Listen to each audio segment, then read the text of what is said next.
I don't have a husband. CEO publicly begs the single dad for just one date tonight. The elevator doors closed, and Serena Walsh felt the walls move closer. At 32, she had mastered every boardroom, every hostile acquisition, every quarterly earnings call that made grown men sweat through their collars.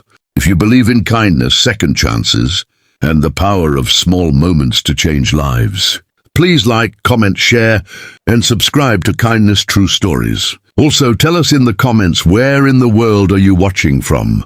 She had never mastered this. The sudden, irrational terror that swallowed her whole when the private executive elevator shuddered, groaned, and stopped dead between the 14th and 15th floors of Walsh Tech Tower. Her breathing came fast and shallow. Her vision blurred at the edges. She pressed every button on the panel, but nothing responded. The sleek steel box that carried her to her empire every morning had become her prison, and Serena Walsh, the woman Forbes called the ice architect of Silicon Valley, slid down the wall and hugged her own knees like a frightened child. The intercom crackled. "Ma'am, this is Marcus Reed, building maintenance. I'm getting an alert on your elevator. Can you hear me?" His voice was steady, low, the kind of voice that belonged to someone who had never needed to perform. Calm, because calm was simply what he was. Serena pressed the intercom button with a trembling finger. It stopped. I can't breathe properly." There was no panic in his response, no rehearsed corporate script. "That's okay.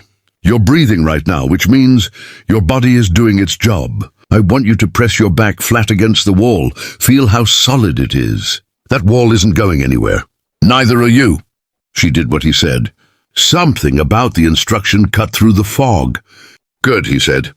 "Now breathe in for 4 counts. I'll count with you. 1, 2, 3, 4. Now out for 4. 1, 2, 3, 4. They breathed together through an intercom. A CEO in a $1,000 blazer and a maintenance supervisor in a work uniform, separated by steel and circumstance, but connected by something unexpectedly human. By the time Marcus manually restored power and pried open the doors, 18 minutes later, Serena's heart rate had returned to something resembling normal. She stepped out and found him standing there, tall, broad-shouldered, with kind dark eyes and grease on his forearm, and a small photograph tucked visibly in his shirt pocket. She noticed the photograph because she noticed everything. "Thank you," she said, and meant it more deeply than 2 words could carry. "Any time," he said simply, and went back to work. She thought about him for the rest of the day, which was unusual. Serena Walsh did not think about maintenance workers. She thought about market share. She told herself it was just gratitude from a stressful incident.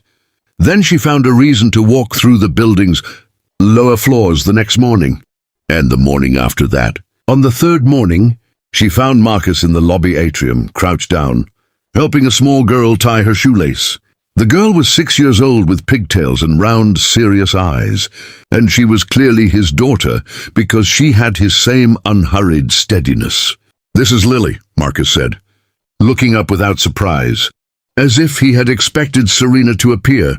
"She comes with me on school holidays sometimes. I hope that's not a policy violation." "It isn't," Serena said, though she had never checked. Lily looked up at her with the merciless honesty of children. "Your shoes are very tall," she observed. "Are they hard to walk in?" "Extremely," Serena admitted. Lily nodded as if this confirmed a theory. Something in Serena's chest unlocked without her permission. Over the following weeks, she found herself taking the long route to her office, the route that passed the maintenance hub on the 2nd floor. She and Marcus began talking, first about the building's systems, then about nothing important, then about everything that mattered. He had raised Lily alone since his wife passed 3 years earlier. He had a degree in electrical engineering, but had chosen this job because it gave him flexibility to be present for his daughter. He made no apology for this choice. Serena, who had made every choice in her life to maximize external achievement, found his quiet intentionality almost incomprehensible and completely magnetic. He asked her once. During a lunch, she had invented an excuse to share near the building's rooftop garden, what she did when she wasn't working. She opened her mouth and realized she had no honest answer. He didn't fill the silence with something comfortable. He just waited. And she sat in the discomfort of discovering a gap in herself she had never previously noticed. Lily, who occasionally joined these encounters with the unself-consciousness of a child, who had never learned to be unwelcome, taught Serena to fold origami cranes and explained at length why dinosaurs were objectively more interesting than anything Serena did at her job. Serena did not disagree. She began sleeping better. She began leaving the office before 9. She began to remember that she had, before the relentless accumulation of success, been someone who laughed easily. Then a photographer caught them walking together in the park on a Sunday, Lily between them holding both their hands, and by Monday morning the image was everywhere. CEO slumming with building worker, read one headline. Her board requested an emergency call. Her PR director used the phrase optics problem 14 times in 20 minutes.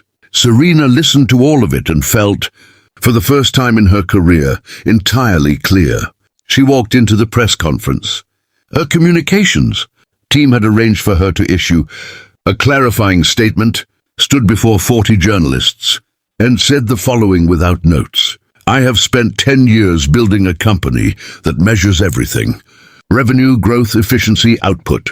I got so good at measurement that I forgot there are things that don't fit on a spreadsheet. Kindness, patience, the particular courage it takes to raise a child, alone with a full and generous heart. I've met someone who has all of those things in abundance. I'm not issuing a clarifying statement. I'm asking him, publicly, if he would like to have dinner with me tonight. Marcus, if you're watching, one date. I'm asking. The room erupted. She didn't look at the cameras. She looked at the door, hoping he was on the other side of it. He was. He had watched on his phone from the second floor, and he had taken the stairs. He stood in the doorway of the press conference room in his work uniform, Lily beside him in her school clothes, and he said, in that same unhurried voice that had once talked her through breathing, "We're free tonight." Lily added helpfully, "I want pizza." Serena laughed, the real kind, the kind she had almost forgotten. And for the first time in a decade, she had absolutely no idea what happened next, and she was not afraid. If this story touched your heart, please show your love and support for more such beautiful stories. Like, share and subscribe to our channel, Kindness True Stories. Your support keeps these stories alive.